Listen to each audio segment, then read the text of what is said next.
சாதாரண கிரிக்கெட்டு. அதுக்கு போய் நீங்க விளாட பேட் எடுத்து சுத்துற, தொடப்பு கடை எடுத்து சுத்துற. பைத்தியம் முடிச்சிச்சா? நடா தெரியும் உனக்கு.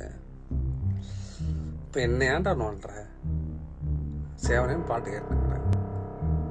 இப்போ நான் தொடப்பு கடையை சுற்றினா உனக்கு என்ன, பேட் எடுத்து அந்த பிளாஸ்டிக் பேட்டை சுற்றினா உனக்கு என்ன? உனக்கு கிரிக்கெட்டை பற்றி என்னடா தெரியும்? ஒரு நாளாச்சும் விளையாடுகிறியா? என் பேர் வந்து சிங்கிள் பேட்ஸ்மேன்ரா. என் பட்ட பேர் என்ன தெரியுமா? ராகுல் டிராவிட். இப்போ ஒரு பால் டச் பண்ண முடியல, வீட்டுன்னு வர்றேன். எவ்வளோ வெறியா இருக்கு தெரியுமா? அதெல்லாம் உனக்கு என்ன புரிய போகுது? உங்ககிட்ட நான் சொல்கிறேன் வேற எது. போ